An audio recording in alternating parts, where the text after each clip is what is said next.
I showed people initially the sign of 8 in the Coptic key given by Jesus when I introduced you to a book called Jesus Christ, Son of God, written by David Fiedler. This is the cover of that book, Ancient Cosmology and Early Christian Symbolism.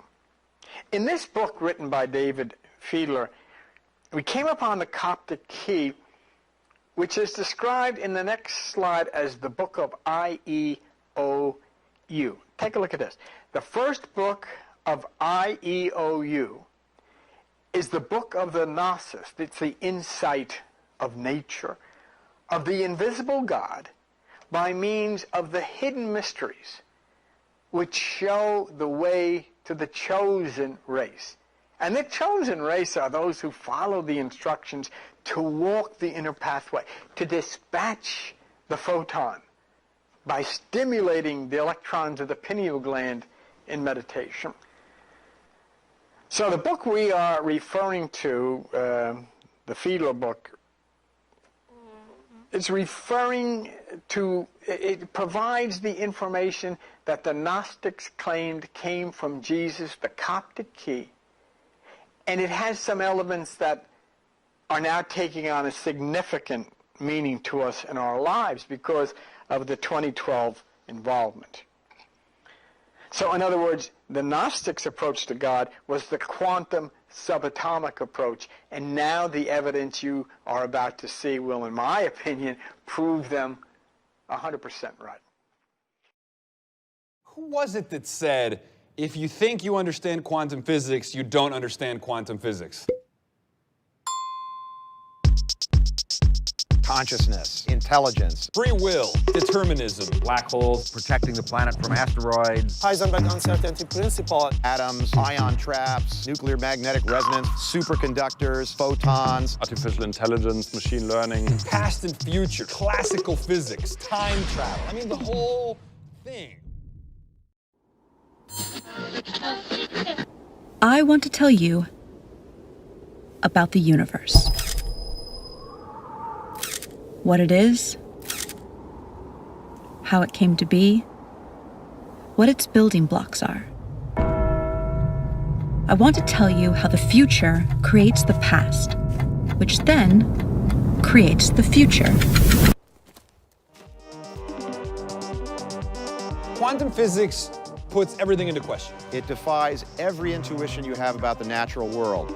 Quantum is a very strange regime of physics. Things can exist in this state of superposition where they could be like ghosting on each other, where they could be this and that at the same time. Entanglement. Quantum entanglement. Two objects, if they're quantum mechanically entangled, are still strongly related to each other, even though they can be a vast distance apart. The notion of the multiverse. There's a whole family of hardwoods in different states and going through different experiences and different life trajectories. the famous one is quantum tunneling. Tunneling. Tunneling. Tunneling is the slippage between universes. For a long time, people thought those effects only existed in the microscopic domain. Like atoms, electrons, photons. But really, it's the theory of our universe. Now, in religious terms, we have the word spirit. And spirit refers to invisible beings. Given the fact that the Bible has said in the book of Numbers that God is not human, but is light, we have determined that God then has to be a photon. Well, how do you communicate then? Say? And what does the Bible say about that? There's a statement that Jesus made in John 4:24. And next slide, we're going to take a look at that. Here it is, John 4:24. God is a spirit. Well, what is being said in everyday language today is God is a photon. And then Jesus says, and they that serve him must serve him in spirit, which means it has to be done as photon, and the only way it can be done as photon is by energizing the electrons in the pineal gland, which then dispatch the photon or receive the photon. So when you hear the word spirit, You don't have to tell anybody in your church. But when you hear that word spirit, immediately think of, what does that mean? What is that? What is the reality of that? And you know that the reality of that word is photon, the messenger particle, the light. Now, remember, everything you're hearing today is based on the simple fact that the Bible in the book of Numbers said God is not human. And in 1 John it says that God is light. A non-human light being is a photon, which means that the quantum law, the quantum rule, the way it was created in the subatomic realm, applies to that photon. Before Catholicism was decreed the state religion of Rome by Constantine in the 4th century AD, the empire was very diverse in its spirituality. They worshipped many gods, including Greek and Roman deities, many of which were based upon philosophical concepts like love, virtue, justice, wisdom, and time, and celestial bodies such as the planets, constellations, and even the spirit of the planet Earth herself. Where did it come from? It came from Coptics. What were they? They were Gnostics. Okay? So we're going to document so that you understand. Gnostics were those who realized that salvation did not come from faith, but that salvation came from knowledge. Okay? If you know what to do, you can save yourself a lot of problems. You can have faith that somebody's going to come to your rescue, but if you know how to do it yourself, you can save yourself a whole lot of problems. Go to page 736 in the Bible for just a moment, okay? It's for a book of Hosea, page 736. And on page 736, if you look at something, the point is made here in Hosea chapter 4. Page 736. And look what it says here. Verse 6. My people are destroyed for lack of knowledge. And because you have rejected knowledge, I'll reject you. You shall be no priest to me. Seeing that you've forgotten the law, I'll forget your children. I'll forget your children. What's this talking about? Is there some priest in your head? No. Is somebody forgetting kids up on a planet somewhere? No. What it means is that there is no knowledge in this land. People are, you know what people are today, this morning? They're in churches. And they're literalizing a snake talking to two people with no shorts on running around eating an apple. Well, sounds all right to me, glory to God. And they're talking about a fish swallowing a guy, and then he pukes and an evangelist comes up and washes up on the shore. And they're literalizing this stuff. And they haven't any idea that they live in a universe. They haven't any idea that there's a connection between the electromagnetic fields of that universe and their brain. They have no idea that the very tabernacle that they're reading about is the brain in their head that's described as dura mater, pia mater, arachnoid. They have no idea of these things. And it says you're destroyed for lack of knowledge, and it affects your children. And then you see all the kids on the drugs, and you see all the incurable diseases, and you spent the whole time you're on this earth watching the television about who's dropping bombs on who, who's blowing up whose buses, who's sending mortars over into a market and killing kids, and who's starving kids, and all this stuff all over the place, with religion up to their necks and all of it. And say, my God. They are destroyed because they don't know. They have no understanding. There's nobody knows about this stuff. But these people lived thousands of years ago. They knew it. Somebody in the Bible knew of nuclear fission thousands of years ago and put it in there. But first, I want to tell you about crystals. You might be surprised to know that a crystal isn't an expensive piece of glass or a chandelier in some fancy dining room. The word crystal simply means a pattern that is periodic. Look at this checkerboard pattern. See how it continues to spread out infinitely in each direction? That means it's a periodic pattern. So that's a two-dimensional crystal. This is another two-dimensional crystal. And this is another. You can also have three-dimensional crystals. By the way, this 3D glass is called crystal because its atoms are actually arranged in a crystalline pattern. Now look, if you take that, there is a word, now listen to me, there is a word, it's Gignoskeim, which is a Greek word. It means to judge with knowledge.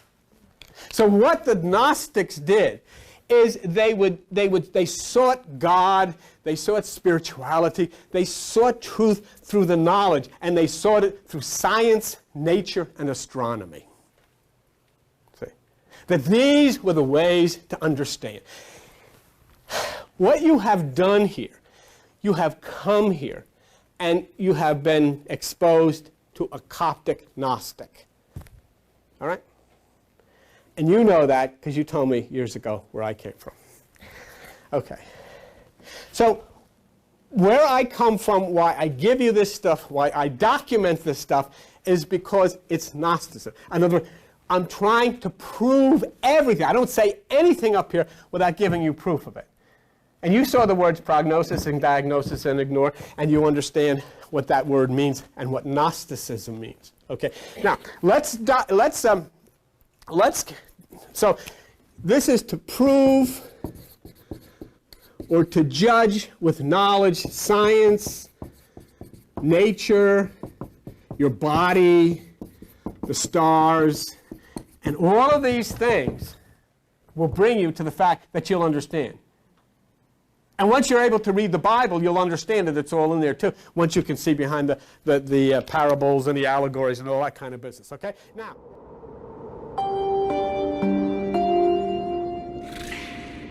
so, see how I'm projecting this 3-dimensional crystal to a 2-dimensional image on the sand? See how the 2D projection looks distorted because of the angle of the projection? That 2D image also has a pattern, but it isn't periodic. So, it's not a crystal. But there's a deep connection between the 2D object on the sand and the 3D mother crystal. Gnosticism was a broad, vibrant, and sophisticated spirituality, which considered the Old Testament of the Jewish faith irrelevant. Jesus was claimed as a Gnostic leader, as are several of his apostles, including Thomas the Apostle, who founded the Thomasine form of Gnosticism, as well as Mary Magdalene, who is considered superior to the 12 apostles by several Gnostic texts.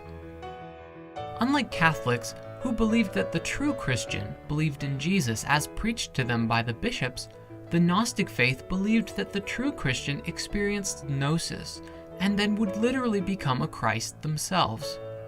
Belief in Jesus, then, was that he was a divine being who appeared in human form and then transcended the physical world, rather than the modern view that he was a being who was both fully human and fully divine.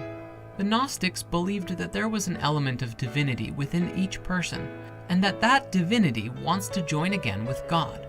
They believed that through secret knowledge of the cosmos and God, that salvation can be attained. Some even believed that it did not really matter what you did in life, since the body was not eternal, as the soul was. Go to page 919. Let me show you something. Let me show you a Gnosticism described in the Bible in Romans chapter 1 on page 919. Romans chapter 1, page 919. And in Romans chapter 1, here is Gnosticism as shown in the Bible. Verse 20. For the invisible things of him from the creation of the world are clearly seen, being understood by the things that are made, even his eternal power and Godhead, so that they are without excuse. This distorted 2D pattern is called a quasi-crystal. A quasi-crystal in a certain dimension, in this case 2D, is a projection of a crystal in a higher dimension, in this case 3D. A group of physicists in Los Angeles is working on a new physics theory where a particular 8D crystal, yep, that's right, an 8-dimensional crystal, is projected to 4D at a very particular angle, which forms a 4D quasi-crystal. And from this 4D quasi-crystal, they derive a 3D quasi-crystal, which they believe is the fundamental substructure of all of reality. They were, in addition to Gnostics, they were Coptic. These were people of Egypt from the desert who spoke to nobody. Every once in a while, even to this day, you'll see one who will wander across the desert and out of your sight. Okay? They were Gnostics, and you understand what Gnostics were. But they were also Coptics. And they adhered to what was called the monophysite. Now, what? M-O-N-O-P-H-Y-S doctrine. Okay? Why is that important? It is, if you look this word up in the dictionary, you know what it means? Monophysite means the science of matter and energy. Do you see a word in here? Physics. Classic physics, quantum physics.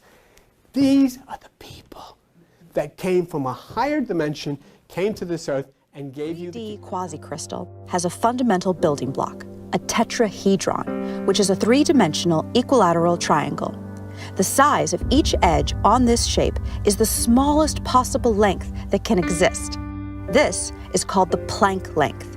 It's 10 to the 35 times smaller than a meter. The first thing that stands out about Gnosticism is the many predominant differences between these early Christianities. Catholics wanted to enforce a common creed on all Christians, a single unified doctrine based around 4 Gospels regarded as Holy Scripture, and the rest were consigned to the flames as heretical works of the devil. Gnostics, on the other hand, held a tolerance for all kinds of different beliefs and practices.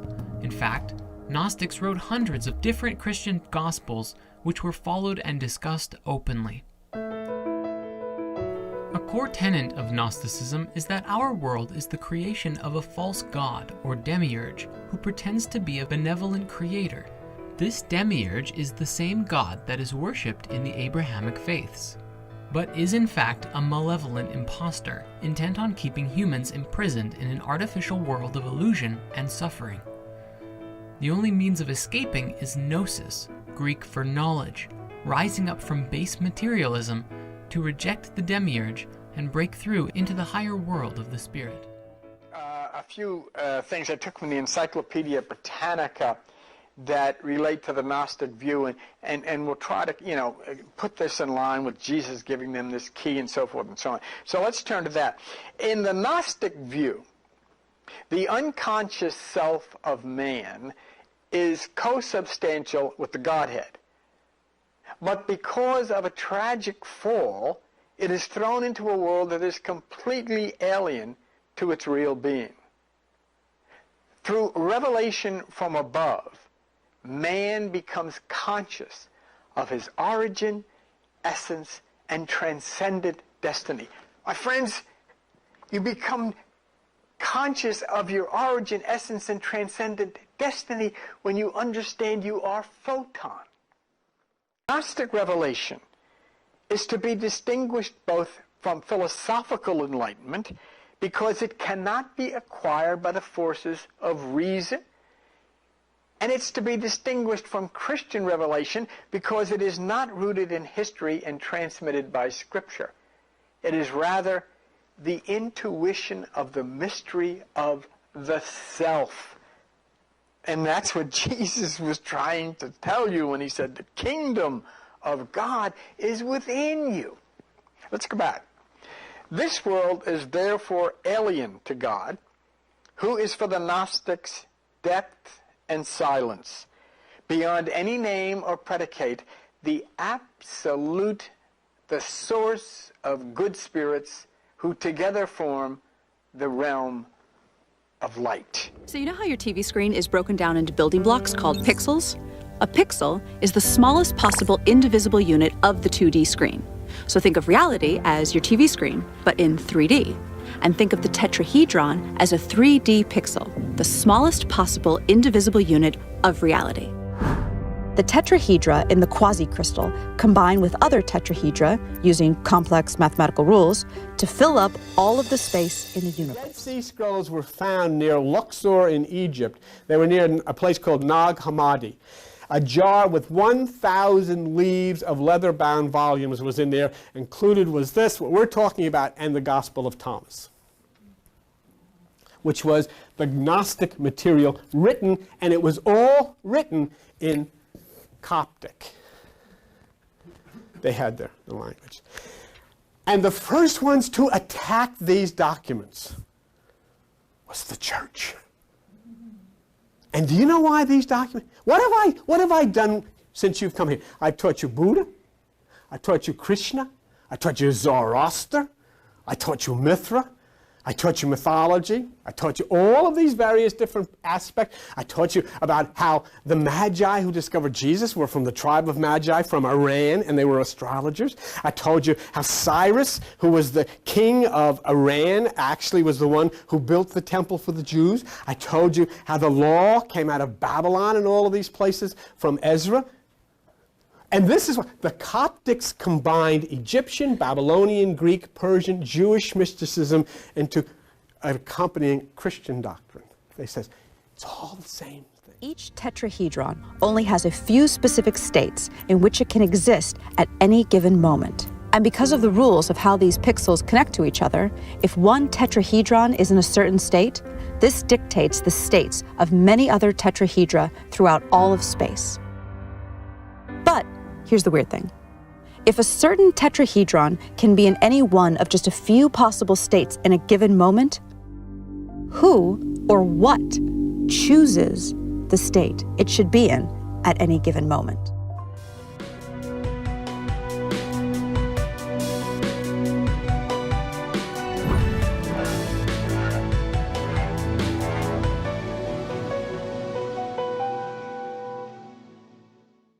Between 312 AD and 325 AD, the Roman Emperor Constantine I converted to Catholic Christianity and began the process of rigidly suppressing all Gnostics and pagan faiths until they had all but disappeared from the collective mind. Those who did not convert were tortured, killed, or fled, and for over 1600 years, all knowledge of Gnosticism had vanished.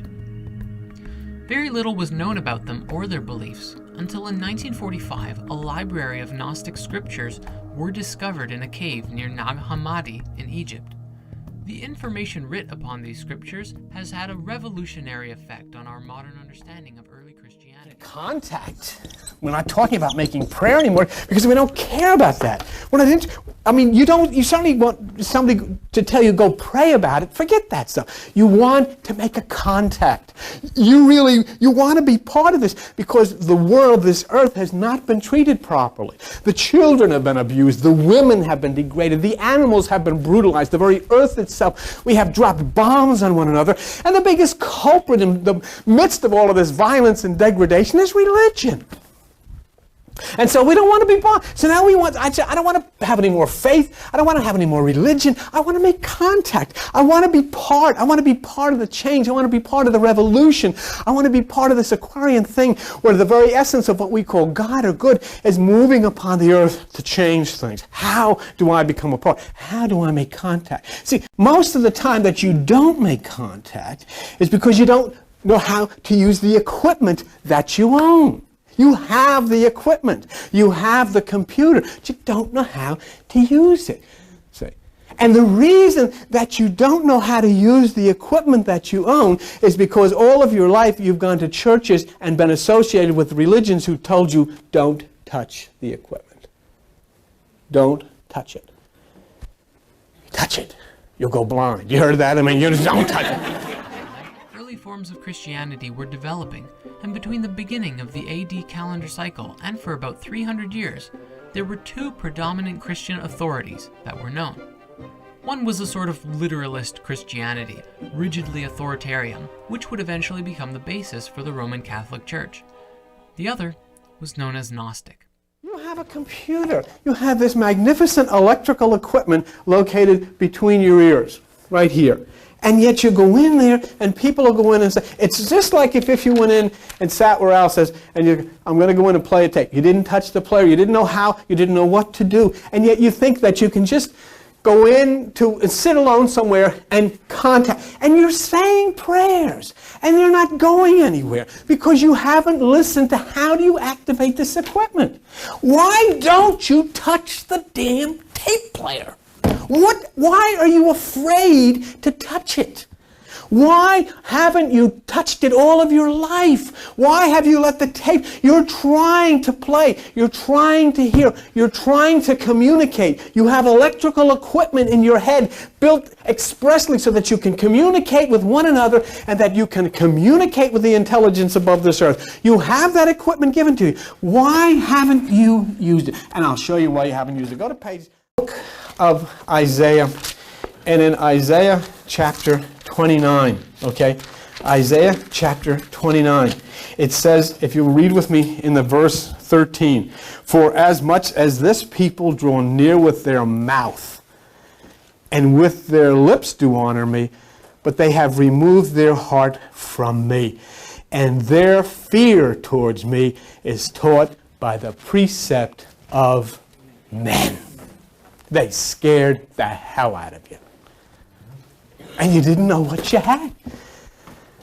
And so you listen to them tell you what a wretched sinner you are. You listen to them tell you what a nothing you are. You listen to them tell you only they could take care of you. Only they could solve your problems. And it says, they honor me with their mouth. They have never turned on the equipment. They've gone into the control room. They won't touch the amplifier. They won't touch the player. They don't have any electricity contact because they don't understand. For such a choice to be made, we need to scientifically, mathematically, and logically bring in a new element into physics. And that element is consciousness.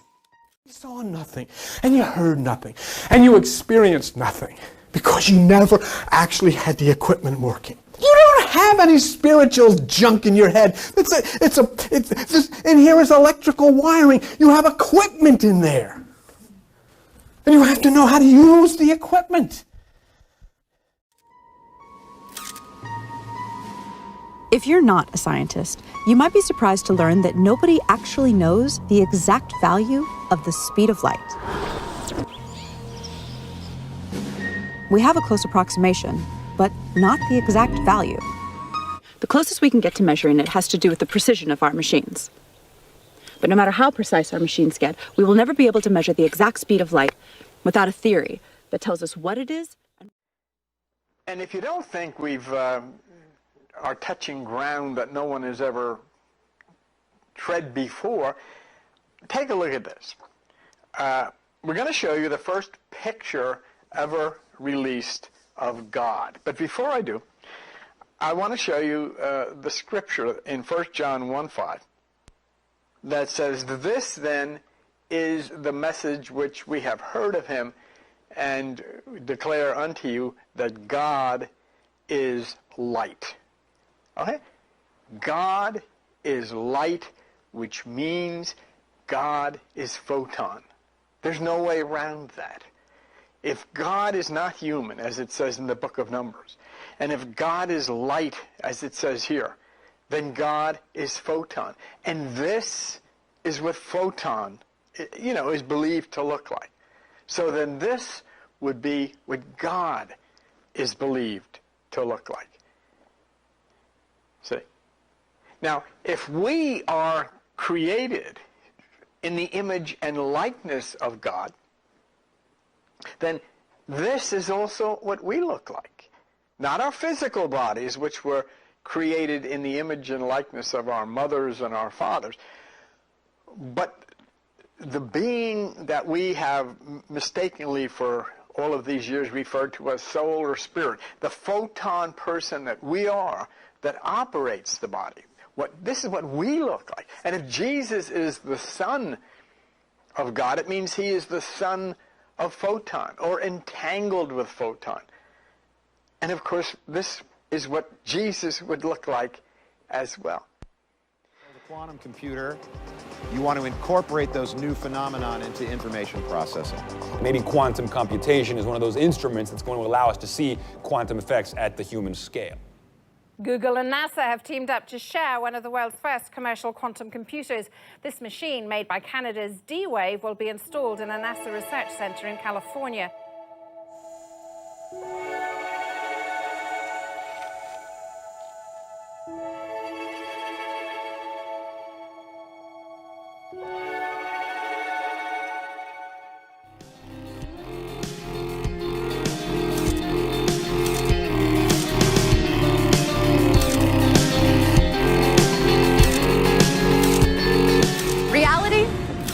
geometric.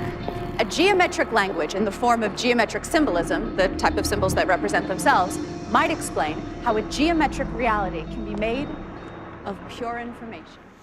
The word of the Lord, which is ET, was unto them precept upon precept upon precept upon precept, line upon line upon line, here a little, there a little, that they might go, fall backward, be broken, snared, and taken. That's what you got. And who said it? I didn't make that up. Exactly what happened to this world, exactly what happened to life in this world, it was given to you. Oh, we'll have a Bible study Wednesday night. Noah got swallowed by a fish. Isn't this great? The fish puked and an evangelist came out. Oh, hallelujah. Let's sing a hymn of praise to God. Jesus. And you wonder why we're all nuts. Because you ought to teach this to your kids. You're going to Sunday school, Gerard. You're going to hear about the two people with no pants on, and a snake came and told them, you don't have any pants on, Adam. Oh, my God, let me get some fig leaves. And this is what you're doing, kids. But we never dared question. We don't question these things. God took two of every kind of animal in a boat. Two of every kind of animal in a boat. Nobody even just stopped to think, who's cleaning the mess? He's there for 40 days, 40 years, or whatever the heck. He's on this boat, and these elephants and everything, and rhinoceroses, and they're all going to the bathroom, and there's no windows in this thing. Give me a break. Well, nobody stops to answer a question. In fact, it's so stupid, we're still looking for this ark. And today, information implies meaning. But what is meaning? Meaning is a comparison. That's what we do. But we do it so fast, we don't realize we're doing it. We look at something and we match it to something from our database. We say, that is a crosswalk. That is a building, not a crosswalk. That is a window, not a building. So meaning is the perception of something relative to something else. So therefore, meaning is subjective and requires choice. Can we get some dramatic music here? Matthew chapter 6 and verse 6, Jesus, in the words given to him, says, when you pray, in other words, when you make contact, enter into that place, enter into the closet, it's called, that's that place where everything you have is stored, that's your mind, and shut the door, and that means shut down everything to the outside, communicate through the mind in secret, and what their Father sees you in secret will reward you. And so this is then practicing, you're moving, you're going to touch that which is the single eye, the pineal gland, face to face. If your eye be single, your body will fill with light, say. And so we understand all of these things. And look what you've just come through. You've just come through Passover, didn't you? And Easter. And all of this stuff. And how many even stop to think that the reason that the lamb has to be sacrificed is because Aries must be consumed by the sun in order for there to be spring. That's the Passover. That's why the lamb gets killed. It's allegorical. It's simply a sign that, why is this guy crucified? Because on December the 21st, the same sun goes through a constellation called the Southern Cross, and it must be crucified so it can rise up to the lamb. The whole thing is astronomical. It's all talking about the universe. And all these people were trying to do was give you so that you could find it, that you could understand, that you could start to harmonize with this wonder that we live in called the universe. Instead of it, what have we done? What have we done? We outdid ourselves. We even got to the point where the very dolphins, that higher group of intelligence that we have even abused and put into cages, even the dolphins committed suicide as an expression to us to say, this is disgusting what you're doing.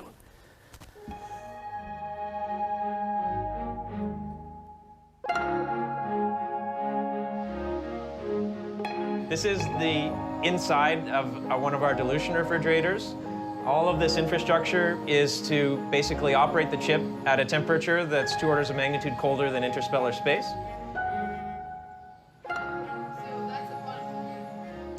The processor is a quantum computer.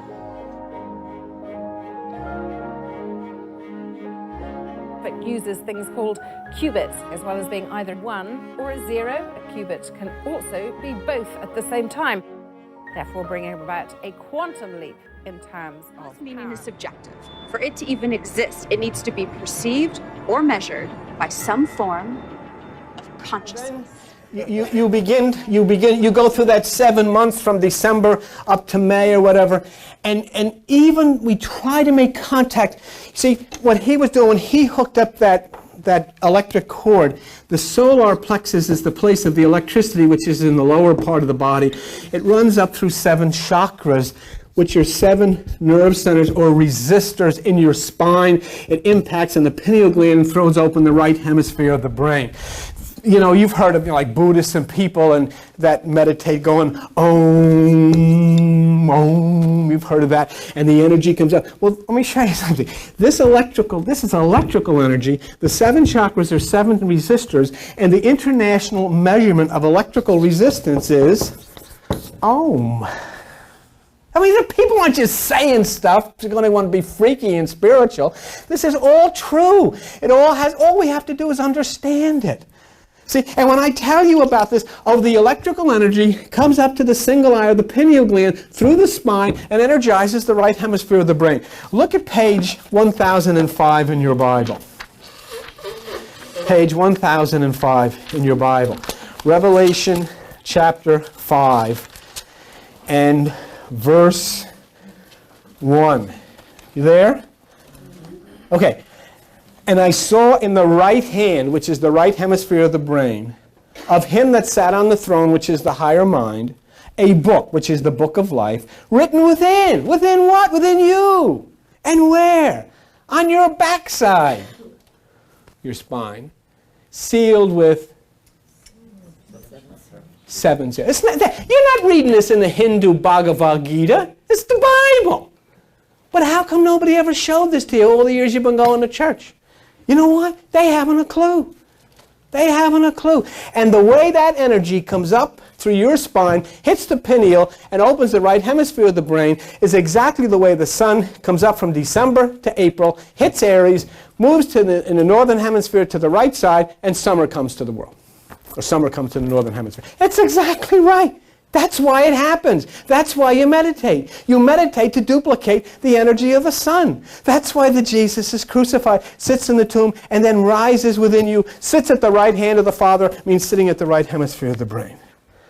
So we now, see, we don't have to imagine anymore.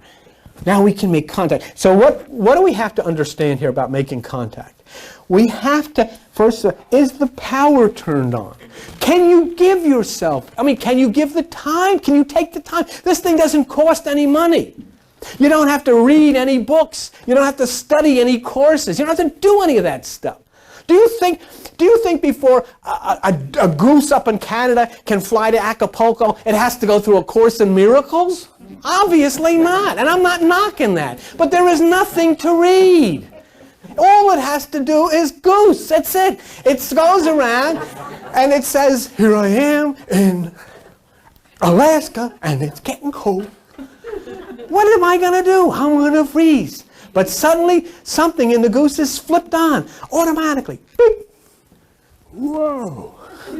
Let's go, Murgatroyd. And they all fly, and a whole bunch of them are out of that place. They heard the goose say, I'm out of here, when they all took off. And they all fly. And then do they know where they're going? Do these gooses know where they're going? They don't know where they're going. Have no idea where they're going. But they fly because something inside of them is saying, I'll direct you. You just fly. Einstein showed how the past and the future exist simultaneously in one geometric object. So all time exists all the time. Let me say that again. All time exists all the time.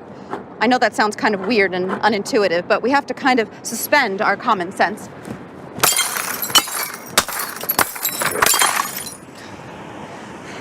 And accept that mathematically, and according to the best physics formulas we have, that actually makes sense.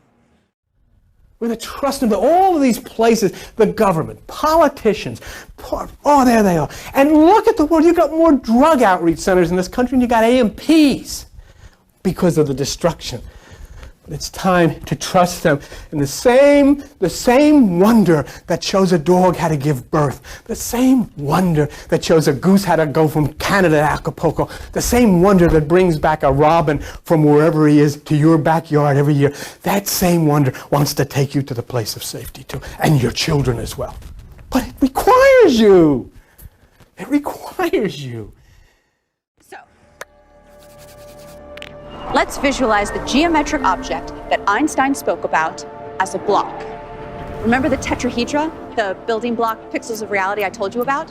Now imagine the entire universe, everything, everywhere, in one frozen moment in time. As in Exodus 14, don't be afraid, be still, and you'll be lifted out of the trouble that surrounds you. It says in Isaiah 8:17, I will wait upon this Lord. I will wait upon these beings of light that we have called God. I will wait upon them until they come, and I will make contact with them. But you must know. You must understand how this works. You must realize that this is science. And you must look to these extraterrestrials or this power, or call it God, whatever you want, for signs of importance. And let's see when we talked about earlier in the program. I mean, I don't know what else I could tell you. Single frame in a movie. In this one frame, all of reality everywhere appears frozen in this one position. Let me give you an analogy. In a movie shot on 35mm film, there are 24 frames a second. There's no actual movement in a movie. There's just a sequence of frozen frames. Now remember how I told you about the Planck length of space, which is the smallest length possible? Well, there is also a Planck length of time, and it is much shorter than 24 frames a second. In fact, it's 10 to the 44 times shorter than a second. Okay, so... I told you about the outer court, the curtain, which is the web. I told you about the inner place, which is, okay? Now remember, I showed you, and for those of you who aren't here, Joan has the stuff. I showed you the Stedman's Medical Dictionary. You have the brain dura mater. You have arachnoid, which is the web. And you have pia mater, which is the holy place. Now this is a significant thing. In other words, look, come with me. Go to page 70 in the Bible, all right? Exodus chapter 26, page 70 in the Bible. And in Exodus chapter 26, verse 33, look with me, okay? And you shall hang up the veil. Now that's the curtain in the center, that you may bring in the veil in the ark, and the veil shall divide the holy place and the most holy. That's a short one-line description. You can find other descriptions of it. But the holy place would be the dura mater, the outer court. The most holy would be the pia mater. Pia mater means tender mother. And you hang up the veil between the two. And your brain has a dura mater, it has an arachnoid, which is a web, and it has a pia mater, okay? Now, when Jesus is crucified in that story and all this business, the curtain is torn down. That means that there is no longer a web to separate you from the Holy Mother, which is that innermost part of your brain. In other words, can you understand this? You are standing outside, and the center is this web, which is preventing you from reaching the Holy Mother, which is Isis, the Queen, Mary, whatever you want to call her. And when that web goes, Holy Mother is waiting to take you back into her arms. That's your true mom, waiting for you, inside of you. That's what the secret of all of this is. Now, how could this be conveyed about this web? Say, what is the most fantastic mode of communication all over the world in 1996 on the planet Earth? It's called the World Wide Web. Back to our frozen frame of reality. The entire universe in one frozen moment. One frame. But instead of a frame in a movie, it's a frame in all of reality. Now, imagine the next frame. Each frame is different from the previous one. Just like in a movie. And Jesus comes back as the sun star in Pegasus, and you can see it with binoculars. And his name as the sun star, Jesus, in Greek has a numerical value of 888. 8. And what is the new long-distance number that is all over the world, that without this sign you cannot dial long distance? The number is 888. Someday somebody's going to stand there with a white suit on and a helmet and lift his goggles and say, didn't you get the thing about the 888 and the web and all that stuff? What the hell? What you do? Did you listen to anything? If you turn off the damn television for a while and listen. Okay. See how all frames exist in Einstein space-time all at once? Okay, now here's where things get really, really weird. We assume that the past influences the future. That's how we appear to experience reality. But when you look at this block, why would one side be the past and one side be the future? Why go left to right and not right to left? Why can't the future influence the past? Take away the names past and future if that helps you think of this concept. So what if the past influences the future and the future influences the past in an endless feedback loop? So then the question is, which part of the past is influencing which part of the future and vice versa? And the answer is, all time is affecting all time all the time. What did we look at? Did you look at, now don't look with me. You looked at Exodus 26:33 and you saw about the curtain, and then I have previously given to you about arachnoid the web. Right? I don't want you to turn this over. But what you're going to see on the other side of this page is what they call the mother of all crop circles. It is in the mystical land of Merlin and King Arthur, the region of the Celts, the Druids, near Stonehenge, and around the second Uranus-Saturn conjunction, this crop circle was created by extraterrestrials around Barbury Castle near Silbury Hill in southern England.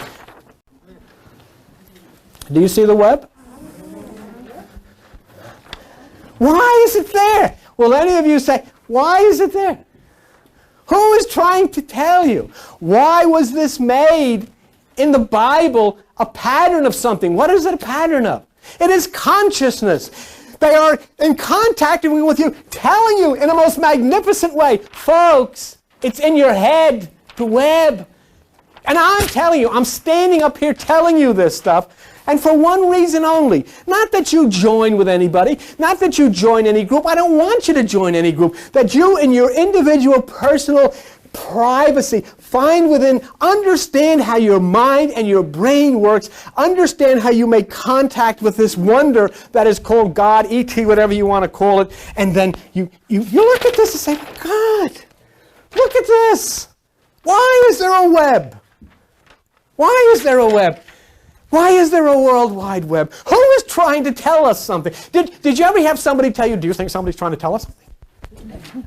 Why is it 888 is the number? Why not 896 or 123? Why is it 888? Is somebody trying to tell us? Why have the astronomers found the second coming of the sun star? Why is all of this stuff happening? And is anybody paying attention? Is anybody listening? Is anybody looking? And you've got these people in churches warning you of the wrath and the bombs and all of this stuff that's completely blasphemous against God.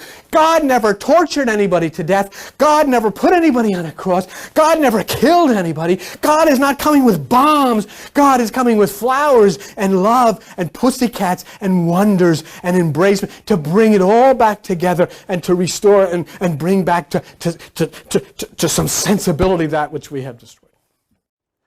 Is this even possible? Can me 20 years from now influence me now, just as I influence her?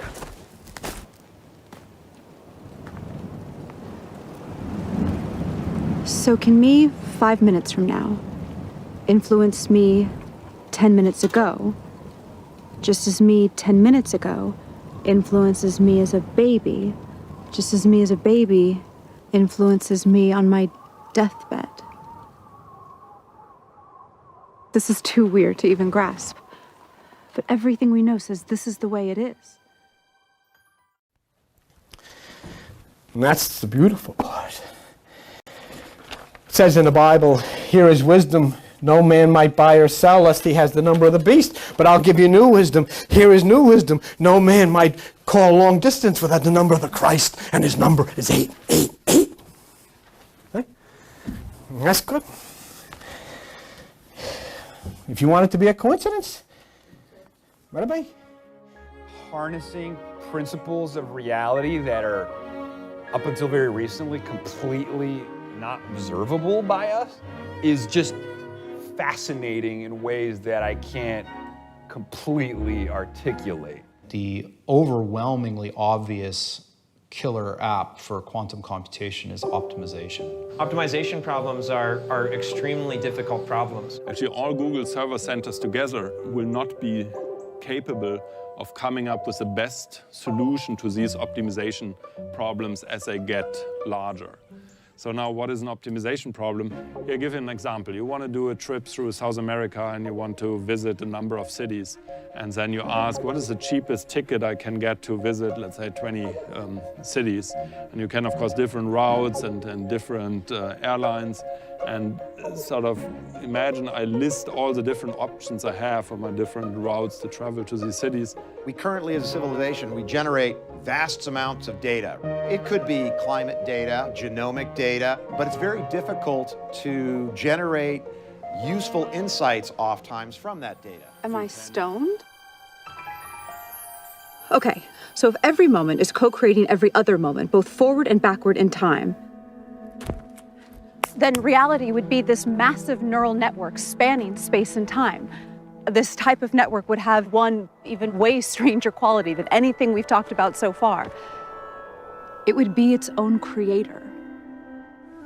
But the fact that all... Now, what I'm going to show you next is interesting, and I think you'll see a pretty good analysis here of how we communicate to God, how God communicates to us.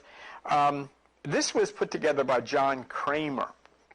And John Cramer is a noted physicist from England, and he works at a university out in Washington State. But let's take a look at this diagram. And this is called John Cramer's transactional interpretation. On the left side, you'll see the diagrams that John Cramer has put together to kind of demonstrate how it works. And on the right side, his comments. Now, what he says, if you can read the right side, he says, reading from the top down, emitter E sends out an alpha wave. All right, let's look over to the left side here. And on the left side, you'll see emitter E. Now, what I'm going to do is I'm going to call that, just for the sake of conversation and try to explain it, I'm going to call emitter E Jesus. Jesus sends out an offer wave. You know, I stand at the door and knock. If anybody will open the door, okay? Then you see on the left side, absorber A, and I'm going to put US in there to mean that's us. And so here we have Jesus making the offer wave. I stand at the door, knock, that's the photon. And then us opening the door by receiving that. And so John Cramer says, E, as we have it, Jesus, sends out an offer wave, okay, which is picked up by absorber A, which I have marked as us. Now we drop down to the middle diagram on the left side. And it says here that absorber A sends a confirmation wave. So you see it going back from us to Jesus, if you would. And when that happens, now this isn't spiritual, this is not religious, this is not hocus pocus, this is how the photons and the quantum subatomic realm works with electrons. This is the way it works, okay? So we have us, our photon, sending back a wave to the Jesus photon, accepting the initial offer. And then John Cramer says that when that occurs, the offer wave and the confirmation wave cancel each other out everywhere in the universe except in the direct path of the emitter and the absorber. So if it's us and Jesus or Jesus and us, that is the only place where this is taking place. And then if we will look at the left side at the very bottom, we find out that this is where the transaction is then completed. Okay? The transaction is completed. Contact has been made. Folks, you can try to change this any way you wish, but this is the way the subatomic realm works. What you have always called the spiritual realm. This is the way it works. This is the way we, quote unquote, pray to God. This is the way God responds to us. And it requires us to acknowledge and to receive that offer. And I'll show you how we do that later through our meditation. But as John Kramer says at the bottom of that paragraph on the right side, this diagram is all you need to understand all of the quantum mysteries. It's the way it works. It's the way it works. And this is exactly what the Bible is talking about when it talks about prayer and communication between us and God. Now, you've got to understand something about this. You can no longer operate with what you call God on the basis of sitting talking to somebody, because the only one hearing you is the wall or the ceiling. I mean, it would be like if you wanted to talk to someone in California. You can't just sit in your chair and talk to them. You have to use the equipment, which is the phone or the cell phone. Right? In the same way, to communicate with what we call God, or even departed loved ones, we have to use the equipment which is provided for us. And it's kind of like a pineal cell phone. Right? There is no other way. You are photon. God is photon. Jesus is photon. And those who have passed on from us physically, loved ones from our family and friends who have died, they're also photon. So why shouldn't we be able to communicate with them if they're photon and we're photon? See? Oh, religion will say, well, no, he's talking about communicating with the dead. No, I'm not. You can't communicate with anything that's dead. Those loved ones or friends who have passed on, their bodies are dead, not them. The photon cannot die. And so if our photon is alive and we happen now to be in a body, what should prevent us from communicating with their photon who is alive and presently outside of a body, for all we know? But you've got to go into meditation to do this. And what you do is you concentrate on the forehead, which stimulates and excites the electrons in the pineal gland, which then either sends out a photon, a prayer to God, or absorbs a photon, a message from God, a message from a loved one who has passed away. You have to do it that way, because it's just the way it works. And you can't do it by sitting there and praying or singing or talking any more than you could talk to somebody in California without using a phone. You can't. Is, are we alone? And I have a feeling that quantum computers, as they mature, are going to help us answer that question. This is, of course, a more long-term research endeavor, and there are still tremendous obstacles and big questions. Some of those will be addressed in D-Wave, some will be addressed at NASA, and some at Google. I wasn't sure. What I will do is get you to the front door. What I'm going to do right this minute is get you to the front door. And what I would ask you to do is not share this with anybody, because treat it like it should be. It's not for groups. It's not for teachings or whatever. You have an opportunity. People that are not here, no one will do this again. That's the way it is. And it's because I follow what I'm told to do. If you are not into this, if you really are not sure about this, you haven't studied this, you don't really know whether you want to do this or not, then don't do it. I don't want you to do it. Let me tell you why. And this will sound a little spooky to you, but anyhow, things that you're not aware of do sound spooky sometimes. If you take this, and as you get to the front door, and it will look you through the front door, two people will come, and at that point you have to tell them something, and you have to know the right thing to tell them. Okay, so where is that mess stuff from? Okay, when I left here last week, I said, now is the time. Now tell me, where do I find what you promised me? Because I got all these people coming. It's like inviting everybody to a party and you forget to order the ziti or whatever they have with those things. And then I was given and I found. I don't know how many of you ever heard of the Coptic. Coptic were mystic Christians of ancient Egypt. They were Gnostics, and a Gnostic is one who says salvation does not come from faith, salvation comes from knowledge. You have to understand. It's just like if I told Al, if I asked you to go in and say play guitar and you didn't understand how to work that equipment, you couldn't do it. Okay?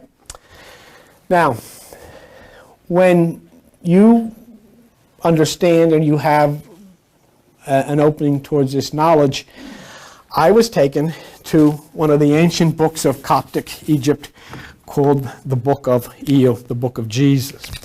In this book, Jesus provides you, as one who will be willing to discipline yourself to him, with three things to get you through the front door. And then we'll go later if you're interested. A symbol that you have to use in your meditation, a name that is given to you that no man outside of this room knows the meaning of, and a number. And I've placed these on cards and in envelopes. When we go into the meditation, I would ask just those who are now ready to come and take one from me. For those who say, well, I'm not too sure about this, don't worry about it now. There'll be other times later. So, how does free will work? One of the most surprising discoveries of quantum physics is that reality only exists when it is observed. That literally, particles do not exist until they are observed. Famous physicist John Wheeler, he's the guy who came up with the term black hole, says that reality is made of information, which is created by observation. The observation must be made, he says, by something conscious.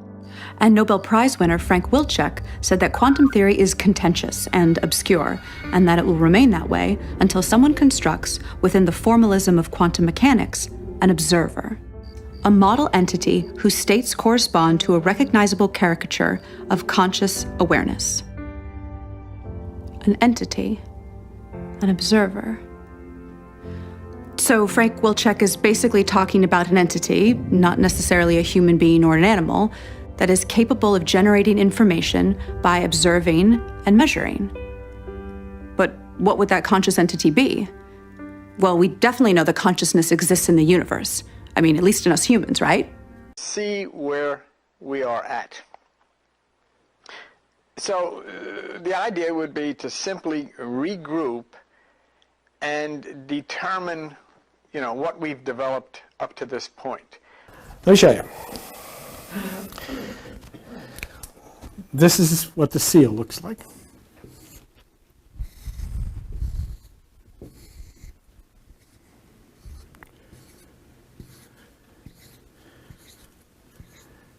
Okay. And when you have that card, what you would do is you will focus on that seal and you will concentrate on it until your eyes almost start to burn, until it beds itself in your consciousness. Basically, this is a quantary. You have that with a superimposed like that. And what that is this is the neutral here. And I don't know if you can, I'm sorry. This is the neutral here, and this is the spiritual here. Okay? Now, when you introduce that to it, you impact the neutral with a dynamic activity. So this is dynamic action. And so that's why that's very important. Second thing that's important are the circles, which are the never-ending. And what is, I think, probably the most important is the octagon. The octagon is the 8 points. And what's so important about this is the square, which is the fourfold human nature, the circle, which is the unending. And then, which is interesting to you, what is so important about 8 is you'll be able to understand it as you go into your meditation and you see it while it's concentrating. But I don't know how many of you have ever seen a doctor's, the caduceus. Okay. In addition to that, I'm going to show you something probably even more than that, but you want to run these out as quick as you can because we're really keeping everybody. Whoops. If you'll look at that real quick, okay. What I'm trying to share with you is that these things aren't done for no reason. Is the air conditioner on? Okay. You have that?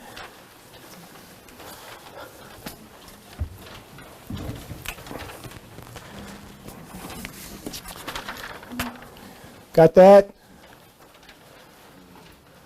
Okay.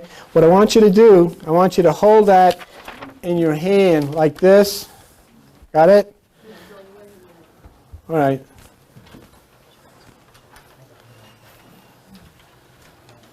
If you hold that in your hand the way I've got it. Now you got a Bible with you? Do you have a Bible with you? Would you please open it to page 296? And in page 296 talks about the construction of the temple. And the construction of the temple actually is your brain. It talks about the energy that rises up and goes to the right side. All right. 1 Kings chapter 6, and I'll show you something which is I think will be quite obvious to you. If you look at 1 Kings chapter 6, verse 8, it talks about the construction of the temple. The door for the middle chamber, that's the Holy of Holies, that's Pia Mater, was in the right side of the house, and they went up with winding stairs. Will you look at that symbol of DNA in your hand? You see that? That DNA is the winding stairs that's discussed in that scripture. I don't know if you've ever seen a better picture of a winding staircase than the DNA which you're looking at there. Okay? So basically, that's the importance of the number 8. And it is part of the DNA, part of the octagon, part of the 8 nature, and a lot of other things that, I'll get to you about. Okay. But first, I want to tell you about crystals. You might be surprised to know that a crystal isn't an expensive piece of glass or a chandelier in some fancy dining room. The word crystal simply means a pattern that is periodic. Look at this checkerboard pattern. See how it continues to spread out infinitely in each direction? That means it's a periodic pattern. So that's a two-dimensional crystal. This is another two-dimensional crystal. And this is another. You can also have three-dimensional crystals. By the way, this 3D glass is called crystal because its atoms are actually arranged in a crystalline pattern. Now, if you would just for a moment put that down, and when I'm done here, you can come up, Albert, in particular, you would want to see this. I don't know how I find this stuff, but anyhow, I do. This is the word that you will use. This is your password, okay?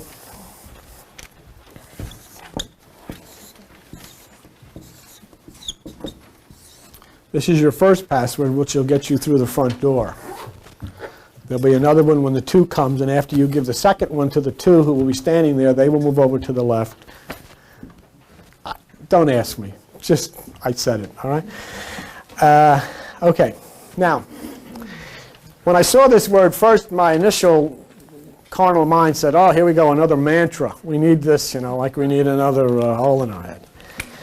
So I sat down and I fired up the computer and I looked at Grolier's, and I have it here for you, and I will be glad for you to come after we're finished here and look at this. Azozeo, okay? Azo. Azo is a compound of 2 organic molecules, 2 nitrogen atoms. Aromatic azo compound is a light-absorbing group. Okay?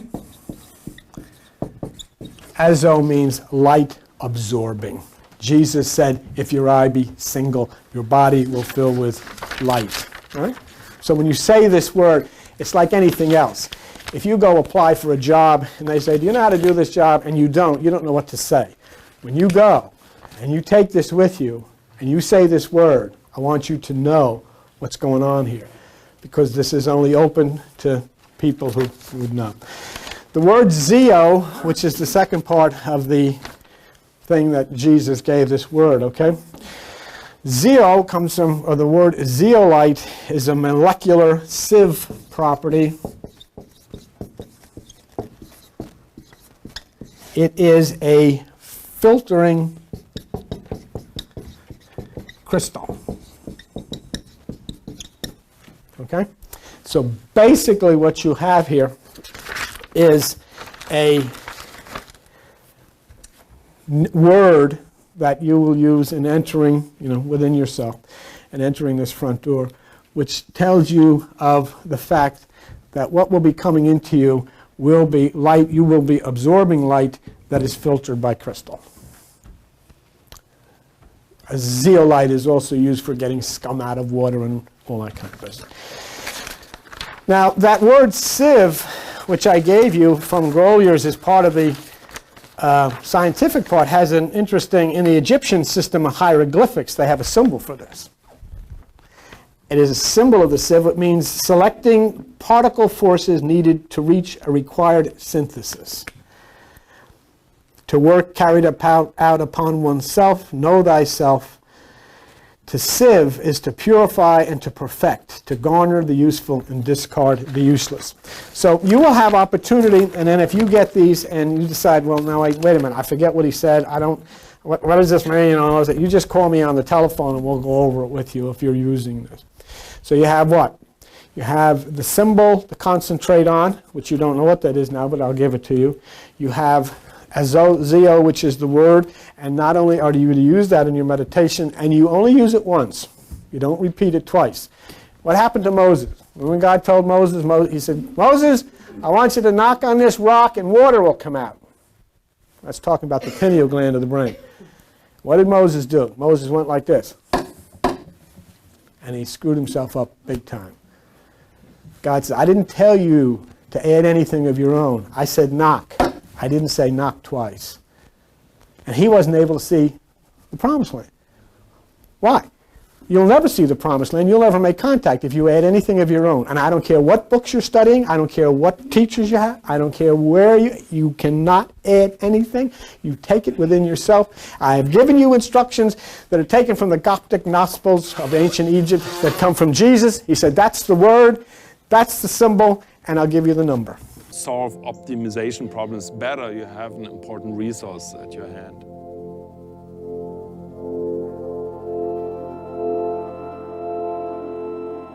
I think at least it teaches us that we shouldn't be naive about our world, that we shouldn't think about the world as a simple machine. It forces us to consider, more sophisticated notions of how the reality around us is actually shaped. I can't ask it how long I'll live or the meaning of life. Really, we don't know what the best questions are to ask that computer. That's exactly what we're trying to understand now. To me, the most important question... Like they literally transform from one to the other according to a process called gauge symmetry transformation. And all of these conversions correspond to a shape. And not just any shape, an 8-dimensional shape. Now this shape forms a crystal. Now remember, crystals are periodic patterns of a certain shape, like that checkerboard is a 2D crystal made up of squares. So this crystal is of a particular 8-dimensional shape, and this crystal is known as the E8 lattice.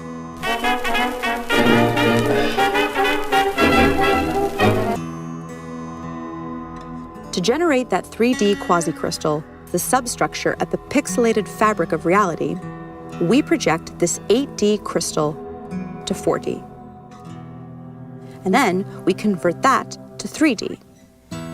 Now, just like the basic cell shape of the 3D cubic lattice is the cube, the cell shape of the E8 lattice is an 8D shape with 240 vertices.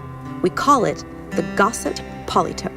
When the Gaussian polytope is projected to 4D, it becomes two identical shapes of different sizes. The ratio of their sizes is a unique number, 0.618, also known as the golden ratio.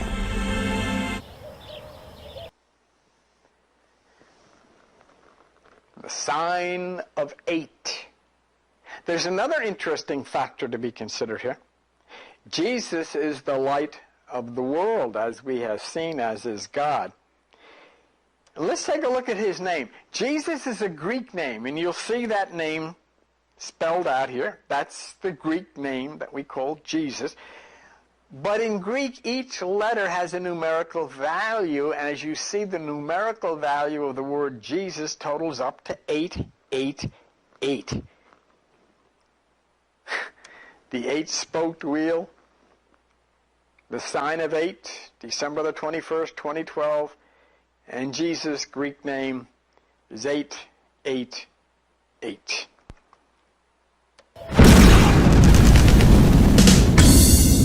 The golden ratio may be the fundamental constant of nature. It is a ratio that is fundamental to circumscribed equilateral triangles, and it's weirdly ubiquitous in the universe, appearing everywhere from the quantum to celestial scales. Ever so interestingly, it appears in black holes. I don't want to fly into a black hole! I wish I never realized your existence!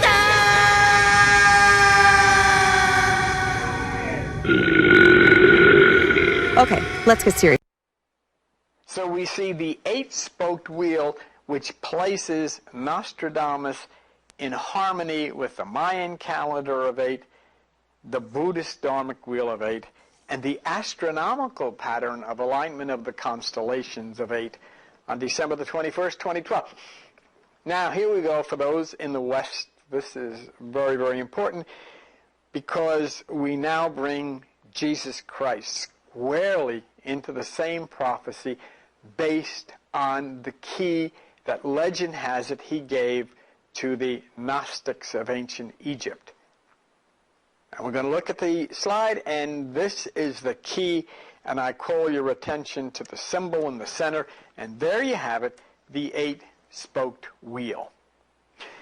If this is the key to heaven, as the Gnostics say Jesus told them, then we have the 8-spoked wheel of Jesus, the 8-spoked wheel of Nostradamus, the 8-spoked wheel in the alignment of the constellations, the 8-spoked wheel of Buddha, and the 8-spoked wheel of Pakal Votan, all pointing in one direction, and that is December the 21st, 2012.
back to the Coptic key, all right?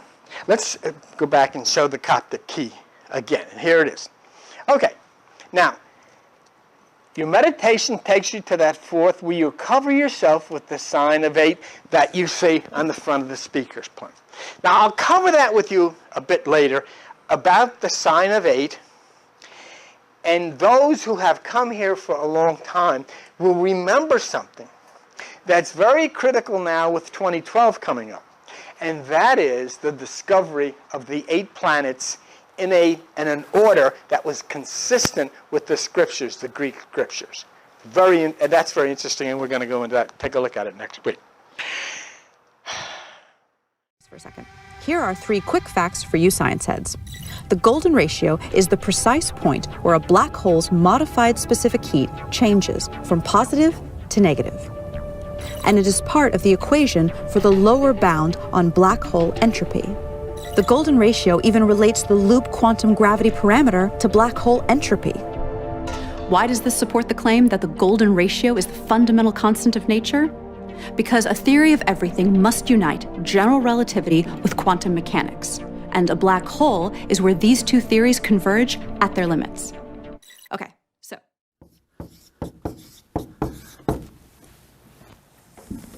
You don't have to write it down. And I'll tell you something, and I haven't reached the point yet, but I am waiting for one of you, and I know that I got some pretty good people in here who are pretty scientifically minded to find out that this is some kind of a scientific equation somewhere along the line. Fourfold nature, that's fine. The 5 senses, that's fine. The altar is 5 and all of this kind of business. The sacrifice is fine. The 5th month is May and so forth when the Passover takes place. But I honestly believe whether it be 4.555 or 45.55 or 455.5, I wait. But that's the number. And what Jesus said to do was focus yourself on the sign, say the name once, and hold the number in your hand. Now you say, well, I'm not going to go do all that. Well, nobody said you had to. The point is, do you want to? The point is, are you at a point in your life, what in God's name is this going to, how is this going to hurt you? Let me ask you this. How is it, what did Jesus say? I will give you a new name that no man knows. I will give you a white stone. I will give you a number. But now when you get to the point of somebody giving it to you, and I can see you looking at me, this is pretty freaky stuff. What is this guy doing? But say, do you want to or not? You know what I got in the most trouble? I really got people freaked out more than anything. When I first started doing this stuff, I told them God wasn't an American. What?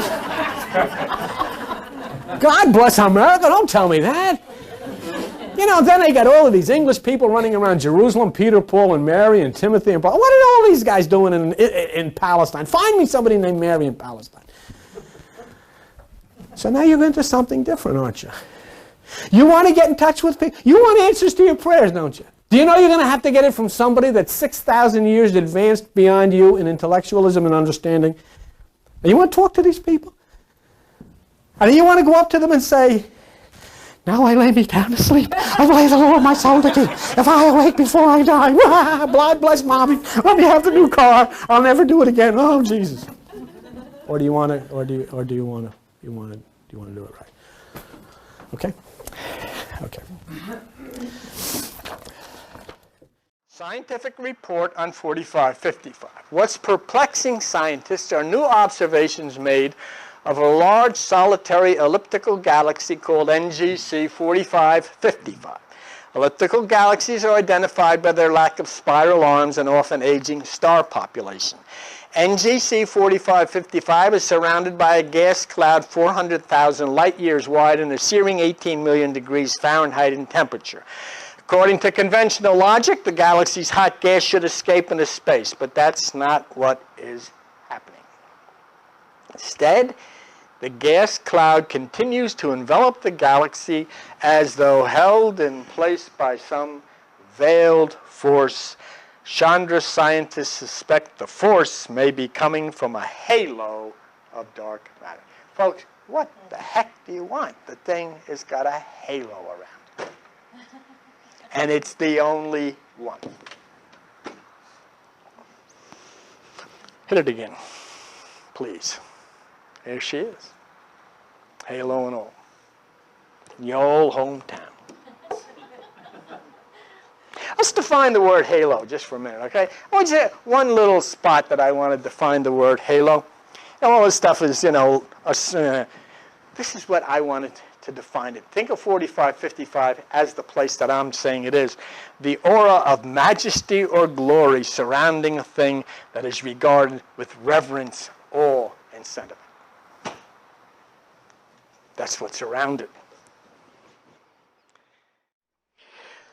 So we have to deal with dark matter, which is the 90% of the universe. Now, when we start to think of this, and we start to think that dark matter makes up 90% of the universe, and we can only see 10%, let's try to see if we can find scriptures in the Bible that will connect what we call God, and we now know is the supreme photon, to dark matter. Let's go back to that statement by Gary Toller in the next slide. 90% of matter in the universe is missing or unseen dark matter. Let's get some Bible scriptures in here. Psalms 18:11. He made darkness his secret place. So he dwells in the dark matter. 1 Kings 8:12. The Lord said that he would dwell in the thick darkness. Isaiah 45:3. And I will give you the treasures of darkness and the hidden riches of secret places that you may know me. So here in the 90% that we have no clue is out there as far as our ability to see it or experience it is concerned, we have shown the Bible saying that's where God exists. Bear with me through some really weird math right now, and I'll reward you with some amazing footage of John Malkovich getting a pie in the face. There's a type of mathematics called matrix mathematics. No, not that type of matrix.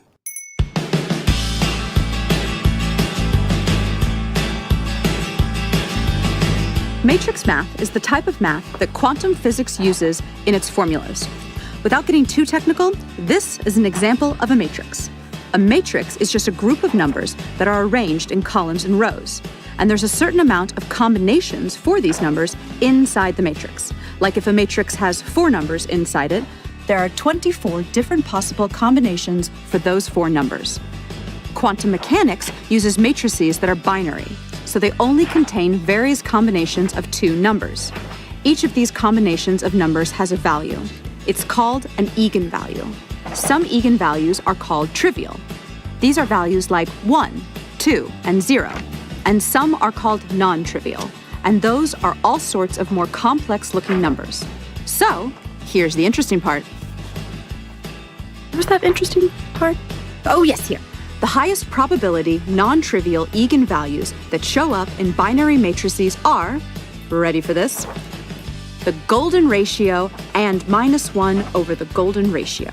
So we now see a deep link between black holes and quantum mechanics, because the golden ratio appears deeply in both black hole physics and in quantum mechanics. We're going to go into the meditation right now. And what I am asking you to do, all right, is if you want to do this, then you come and I'll give you one of these cards. All right? If you don't want to get involved in this, no problem. There is no problem. If you're not going to discipline yourself to your meditation and to working on this, don't come. And I would ask you also not to repeat this stuff to people. Because these are for people who are willing to disciple themselves to Jesus. In other words, that which we know as Jesus is the universal cosmic entity. Call it ET, call it whatever. But it has given you specific instructions about making contact. Do you want to? And then once you make this contact, you'll come to me and say, hey, these 2 guys showed up. What do I say? And then I'll tell you. Okay? Isn't it amazing how freaky this gets when you take it out of religion? Because religion, you can't get in any trouble. Who's going to fall asleep in there? You give money, you sing Amazing Grace, get the hell out. And, who cares? Really, who cares? Nothing ever happens. You don't believe any of this stuff. Fish swallowing people, talking snakes and everything. You don't believe any of it anyhow, so what the heck's the difference? But you do it for the kids' sake because you want them to grow up and be maniacs like us. I mean, kids got to have a psychiatrist just like you have, so let's put them through the same thing. Now all of a sudden, you're being introduced to those who are coming. Closer than your breath. Sitting right in the chair next to you. I'm sure sitting right in the chair next to you. And if you could see who's sitting in the chair next to you, you'd get up and you'd run out the door. But are you willing? This is real. It's real now. So here we go. We'll do the meditation. I have the card. I'll give them to you. You use them in your meditation. And as I explained to you, this is what you do. You take the symbol. You stare at the symbol. You do not blink your eyes. Your eyes burn. It impregnates itself. That is the symbol given by Jesus. And I want you to go into your mind knowing that is the symbol given by Jesus. Is that going to be on the card you're giving out now? Yes. After you take that, you close your eyes. You have that symbol burned into your mind. You're saying Azozio. Once. He didn't ask you to say it twice. He said specifically once. Each time you meditate? Yeah. You hold it in your hand and say 4555. And I'll give you some information about that. If the guy shows up, say, we know what Azozio means, and we're pretty sure about the symbol. We're not quite clear on the 4555. But it doesn't make any difference. It knows that you're working in the right direction. In other words, all this means is you've graduated. You've come out of Sunday school. You've come out of religion. See? You're seeing the changes in the world. You're seeing the changes in the universe. You're seeing the changes in the cosmos. You've seen what I've showed you in the stars about Pegasus. And now you're ready to take a step. And it's like anything else. If you get there and you've got the symbol and you've got Azozio and 4555, it's just like as if you went and somebody, you want to call it an angel, is going to say, Charlie, there's a lady down there and she's got the password. Let her in. Where'd you get it from? Well, you know, the nut and fork and River's going around shooting his mouth off, telling everybody. Okay. All right? Okay. So let us, we'll go in. Let me say goodbye to you. And how can I, well, we'll figure this out. You call me or, right. This is it. I'm not doing this again until I'm told to do it again. And I don't want you going to people who are not here and telling them about this. I don't want you telling anybody about this. This is for you personally. All right? I don't want to hear works, doesn't work. I don't want to hear anything. This is for you to use personally. And it's only for one thing, for your growth, for your contact with the universe, with God, if you would, for your children, for your family, and to protect you from this horde that is out there that you call your society. This destruction that is out there, which has been so brutal to everything that is of God and of life and of good. Okay? That's it. When I am instructed to do it beyond today, then we'll do it again. But I have not been so instructed. And this is very scary to me because I know how significant this is. And I know how, when you give somebody a password and so forth, and Jesus gave it to his disciples. So you have to decide if you're one. If you say, well, yeah, I'm a Jesus. Jesus being a Jesus disciple doesn't mean you put something on your bumper sticker that says, honk if you like Jesus and all that. It means, do you practice the single eye? Do you cast your energy to the right side? Do you seek within yourself for the power? That's what he said to do. Do you seek first within yourself for the power? Do you separate from the thoughts of the mind? These are all the things that he said to do. Do you touch the pineal gland? If you do, then you're a disciple. Then he would want you to have this because then you're ready. And then if you don't, once again, if you lose track of what these things mean, I'll show them to you in Grolier's. I will make a copy for you of Grolier's breaking down to that word Azozio so you know exactly what they mean. If you want that, you tell Joan, I'll make copies for you. To experiment with a quantum computational device in my lifetime, and now I'm confident that I will be able to. How amazing it is that we, with our monkey heritage and monkey brains and monkey fingers, have somehow lucked into a brain that allows us to ask legitimate questions about the nature of physical reality. That's so cool. It's that human risk to go forth into that unknown frontier. Whether it's space exploration or quantum exploration, we do it because we must. We do it because that's what it means to be human.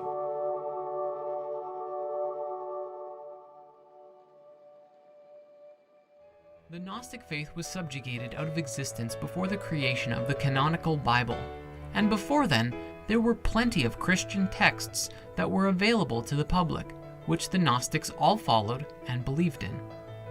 Although remembered as heretics, the Gnostics saw themselves as genuine Christians.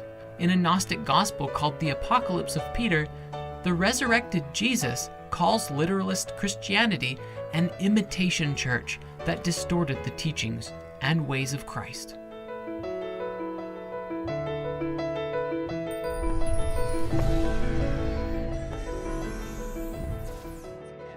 We'll go to the next slide, and here's that Coptic key.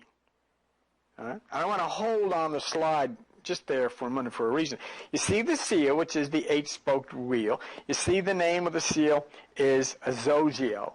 And we went all through that, light absorbing and filtered by crystal and so forth.